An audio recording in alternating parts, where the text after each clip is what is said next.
Hi, everyone. Welcome. We're going to go ahead and get started. My name is Celeste Mayfrin-Swango. I am the State Director of Environment Oregon and the Beyond Plastics Campaigns Director with Environment America. It's a national network of 29 state environmental groups that work to tackle the most profound problem of our time, which is a way of living that is destroying the natural world. This year, Environment America has teamed up with PIRG, Environmental Action, and the Student PIRGs to organize the first ever National Clothing Swap Day, and I'm so happy and grateful that you have all signed up to be part of it. For our time together today, I wanted to start by talking a little bit about why we decided to organize National Clothing Swap Day and a little bit more about our Waste is Out of Fashion campaign.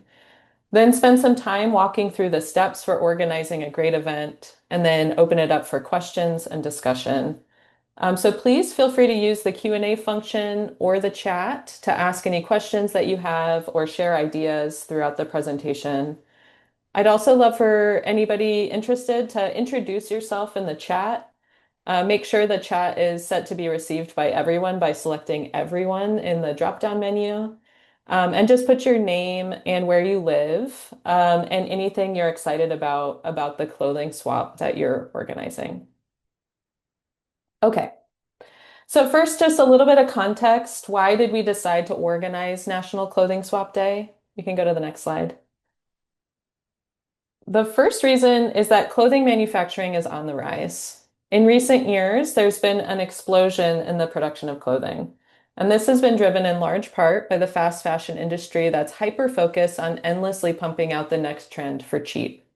The amount of garments that are produced every year has doubled since the year 2000 to now over 100 billion garments are produced worldwide every single year.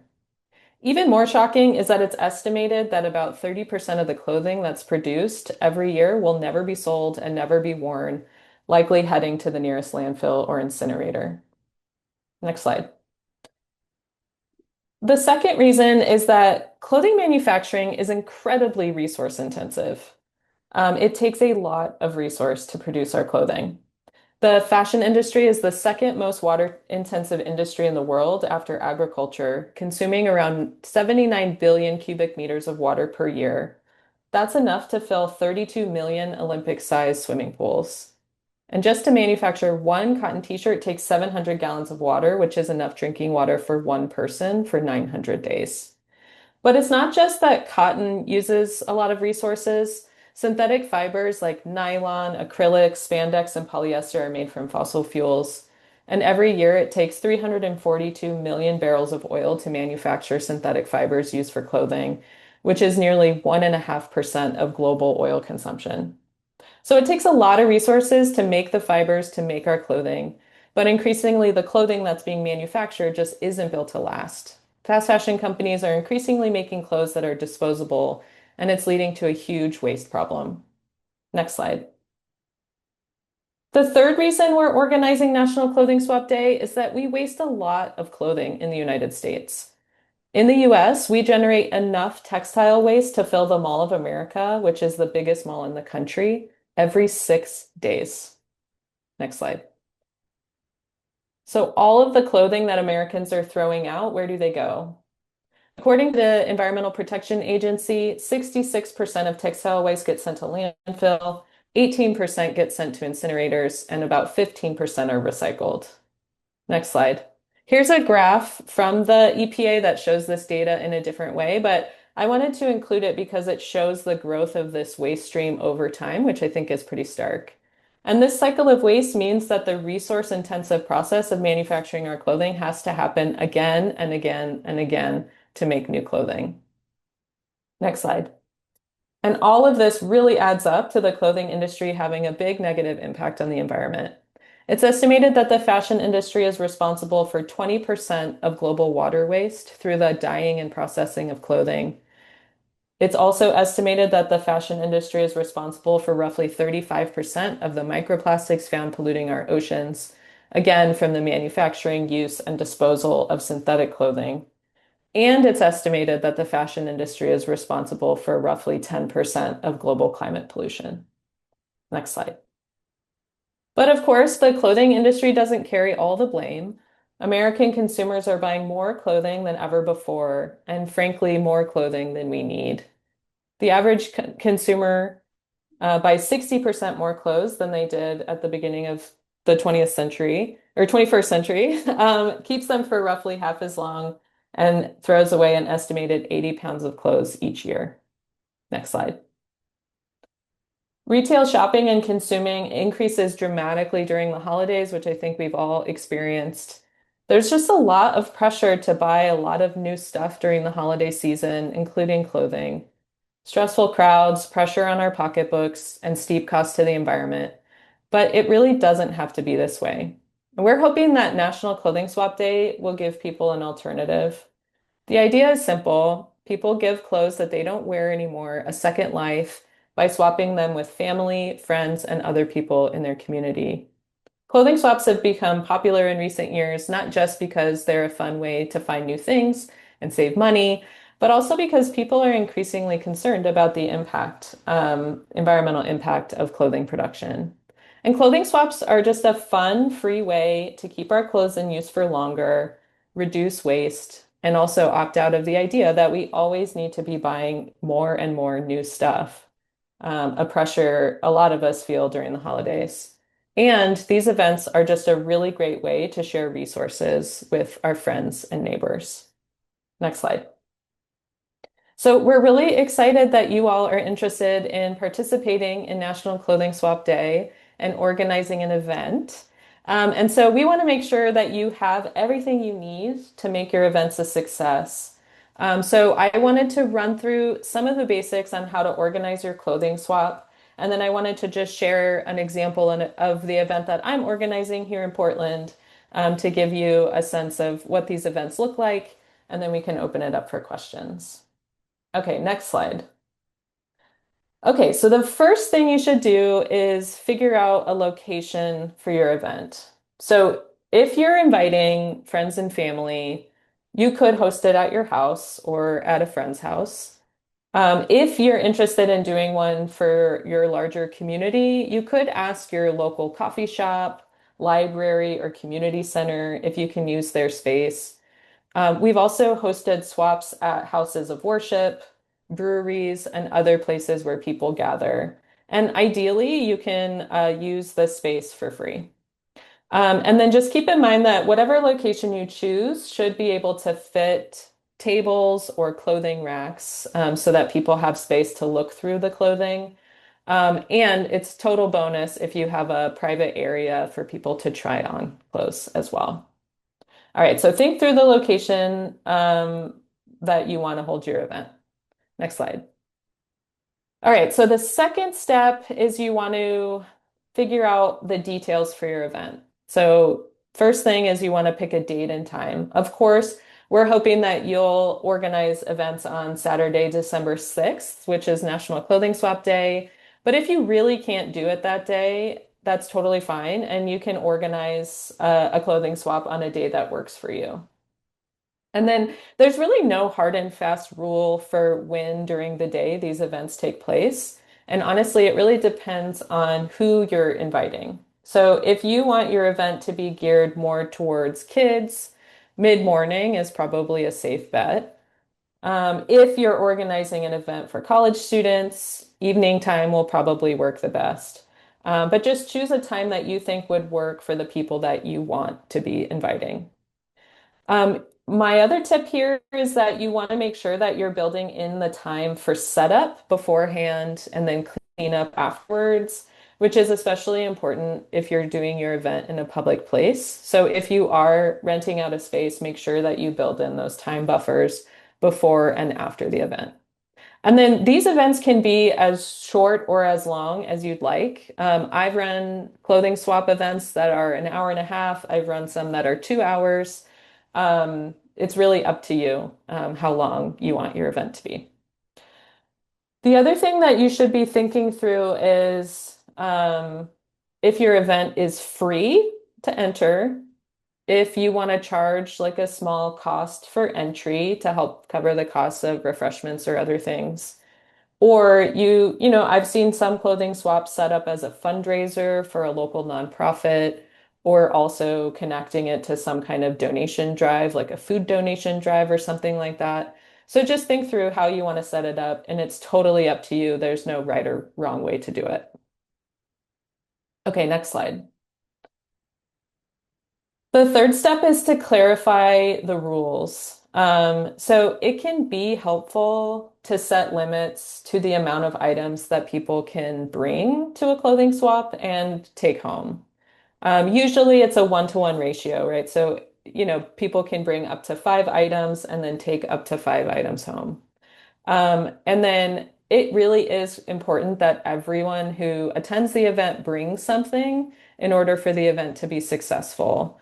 And so you want to make sure that people know in advance how many items they can bring and make sure that they actually intend on bringing events or bringing items to your event. And then quality over quantity is key. So it's good to set expectations for people to bring clothing that's in good shape. So gently loved items, don't have any big tears or holes in them, and that are clean before the event. Okay, next slide.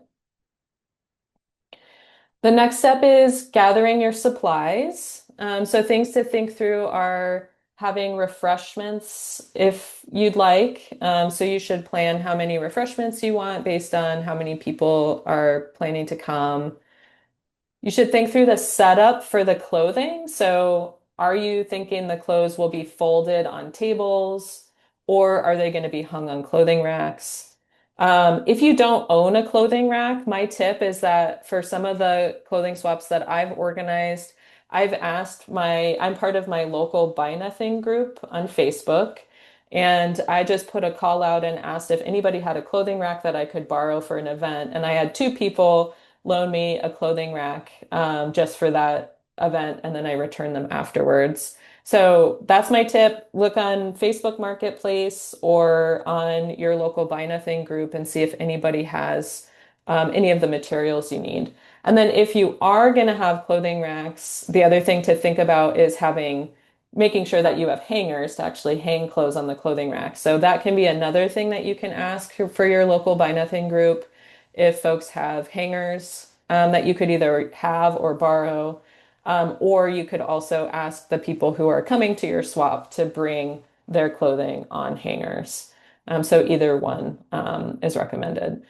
The other thing it's not on the slide, but another thing to think through is having some starter clothes. So, right, if you imagine you're the first person at a swap, you want to make sure that there's some clothing there for people to look through, even if they're the first people there.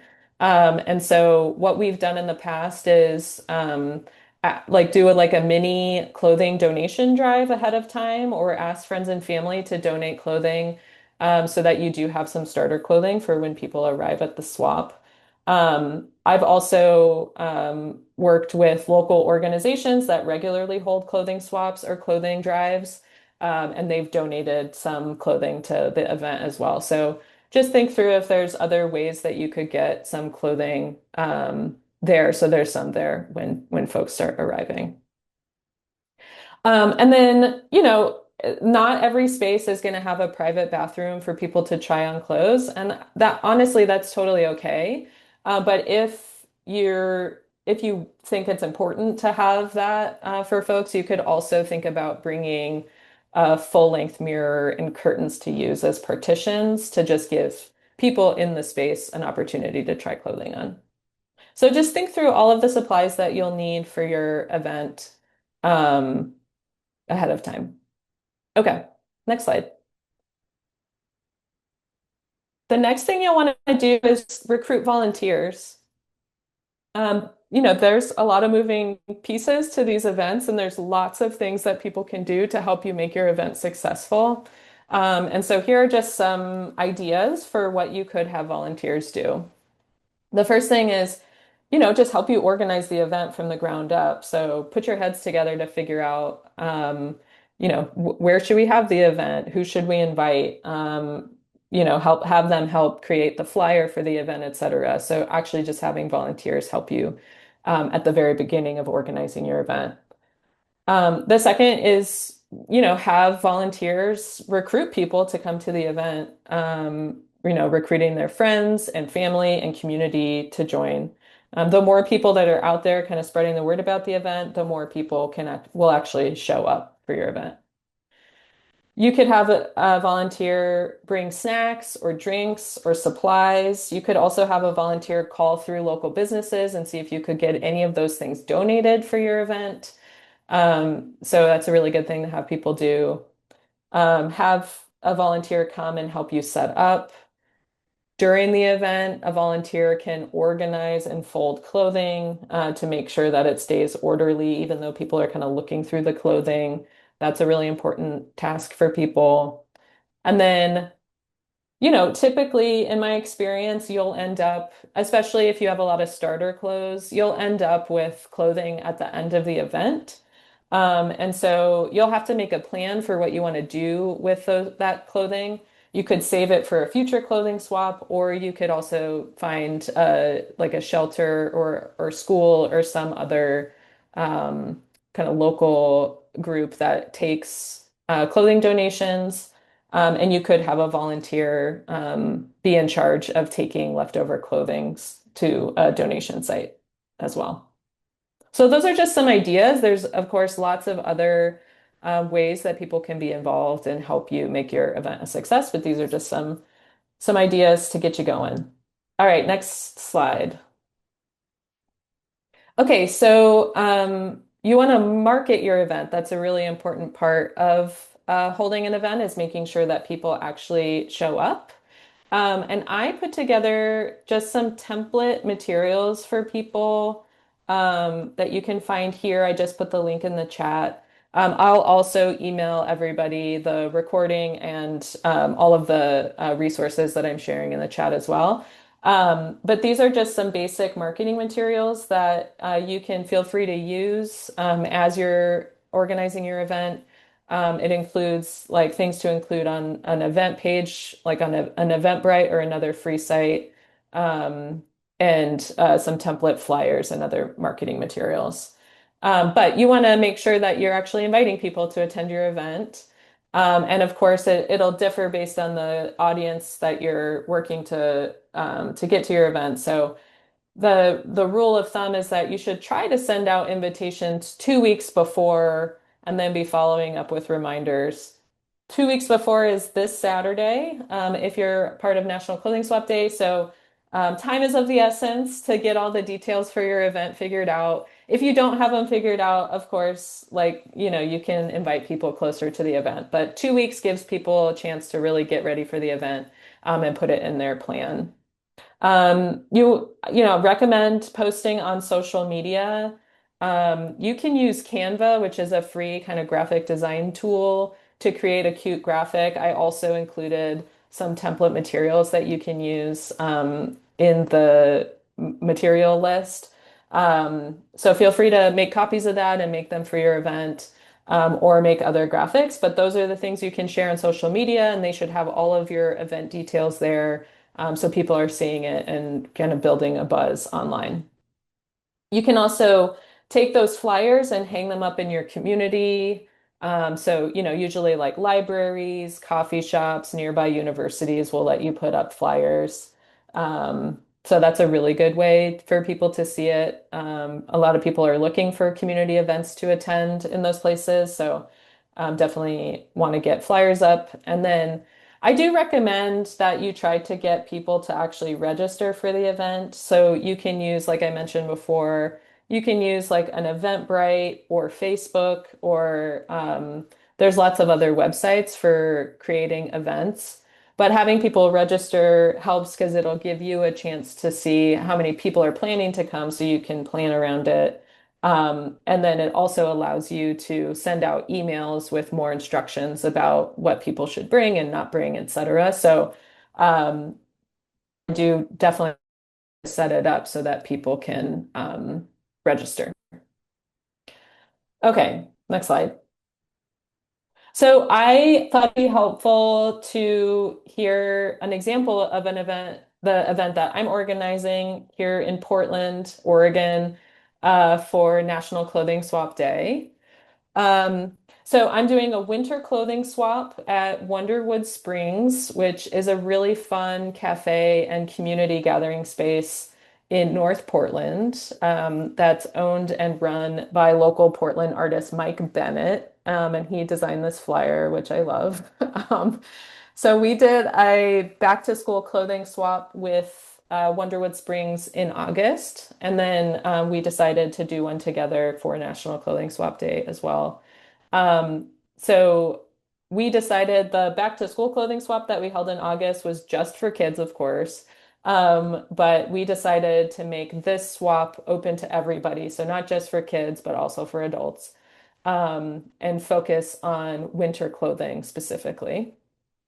So Wonderwood Springs is going to have snacks and drinks available for purchase. And then they also have a back patio with tables and clothing racks available for us to use.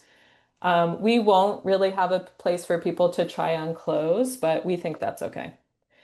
So we're marketing the event throughout the neighborhood by putting up flyers, posting on online event calendars, and then regularly posting on social media. Wonderwood Springs has a reach, so that's really given us a lot of visibility for our event.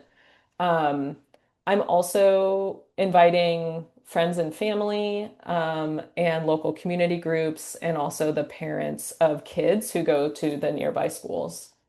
I'm also planning to reach out to a couple of local community groups that regularly hold clothing swaps because they had previously offered to give me startup clothes from previous events. So when people come to the event, there are some clothes there for people to look through again if they're the first to arrive. I also have recruited 3 volunteers so far to join me, and I'm thinking they'll help sign people in, organize clothing throughout the event, and just be on deck to help make sure that the event runs smoothly. But I'm really excited for the winter clothing swap. Our back to school clothing swap was really successful. We had lots of families coming through, and so I'm really hopeful that we're going to get good turnout. And we're really going to start publicizing it and recruiting for it starting this weekend. So that's my event. If you already have some details of your event figured out, please feel free to put them in the chat to inspire other ideas. But next slide. Now I just wanted to kind of open it up for questions that you all may have as you're organizing your event, anything that we can help with. So feel free to use the Q&A and the chat to ask any questions that you might have.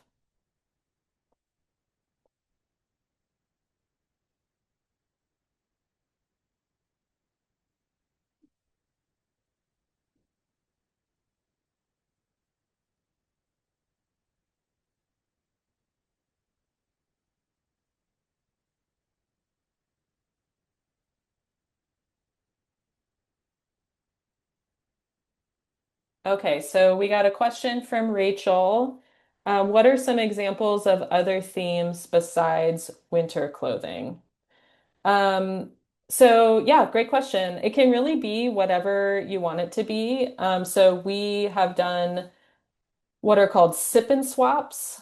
So those are at places like breweries or cafes. So it can be, about like coming and having a delicious beverage while also swapping clothes. I've also heard that people have done like winter clothes and holiday decoration swaps, which sounds really fun. Um, and yeah, so it can really be whatever theme you're thinking. It could be like holiday sweater swap. It can be, the sky's the limit. Okay, let's see. Um, is National Clothing Swap Day a new day? It is. We don't know of any other National Clothing Swap Day, so we decided to make December 6th National Clothing Swap Day. Yeah. And yeah, we're just trying, we thought it would be good to organize National Clothing Swap Day kind of in the middle of the holiday season, because, I think it's new clothes and kind of this pressure to buy new things is kind of everybody feels that in the holidays. So Yes, the first Saturday of December from henceforth is National Clothing Swap Day. So we'll hopeful that um, we'll get more lead time, as Jen says, next year. Okay, and then Lori is asking, how do you manage the swap? Who brings what clothing? What it gets them to take away? So it's up to you how you want to manage it. How I've done it in the past is I have people sign in. So I included a sample sign-in form in the materials I put in the chat. But people sign in and then they say you write down how many items they brought. So if they brought five I items, the way that I've run them in the past is that means they can take five items with them. So it's kind of a one-to-one.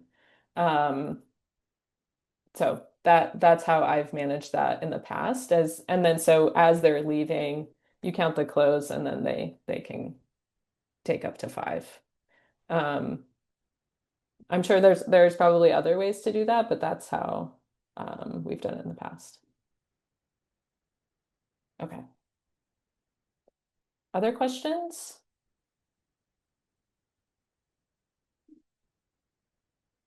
I will just say that I know that it can be intimidating to organize an event like this, but in my experience, these are just very fun events to organize that people want to be part of. So if you're feeling like you didn't have enough lead time to plan a big event for your community, you could still do a smaller event with friends and family and neighbors and people that you know.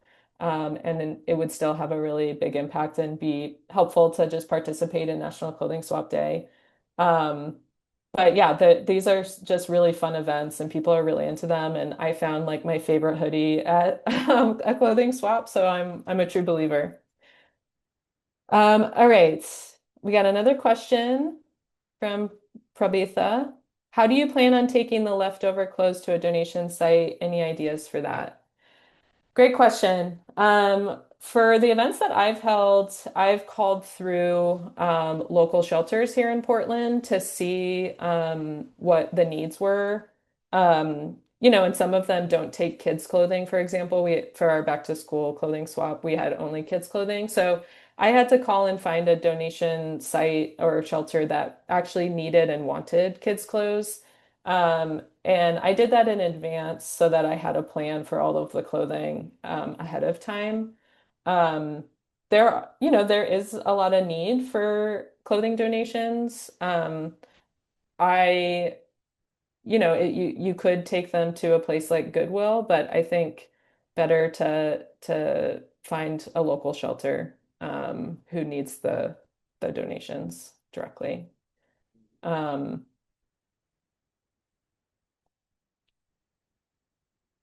cool.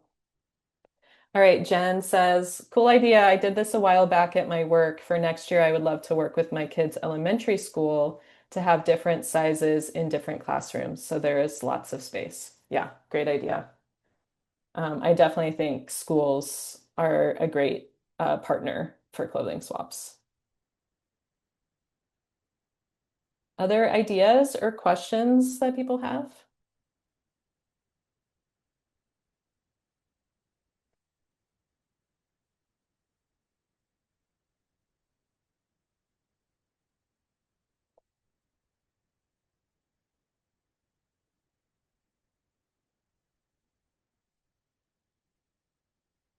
Okay, Lori put in the take back bag. Very cool.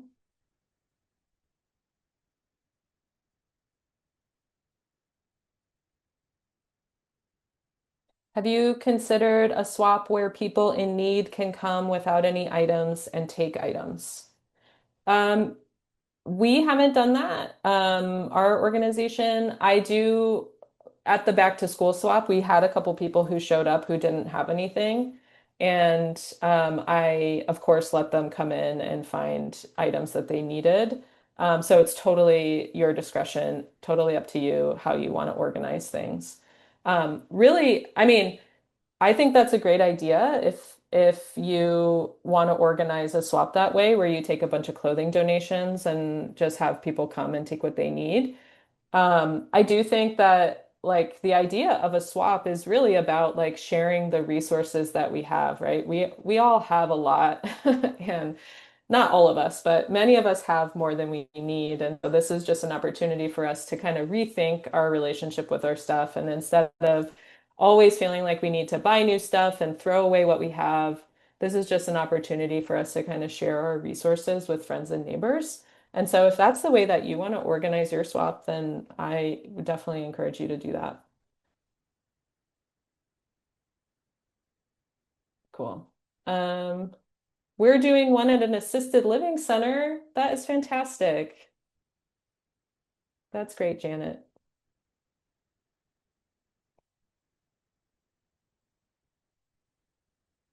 All right.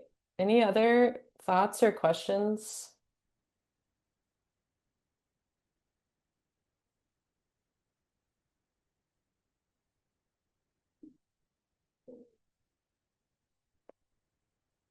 Okay, hearing none. I just want to say thank you all so much for participating in National Clothing Swap Day. And please, I am a resource for you. So please feel free to reach out if you have questions or something comes up and you need help navigating it. Um, I really want to make sure all of your events are as successful as possible. So I'm happy to be a resource. I will send out the recording of this and then any of the additional resources that you can take a look at. But again, just thank you so much for participating in the first ever National Clothing Swap Day. And hopefully it's a great success this year and we'll do it again next year for sure. But thank you all so much. Good luck with your events. I can't wait to hear how they go.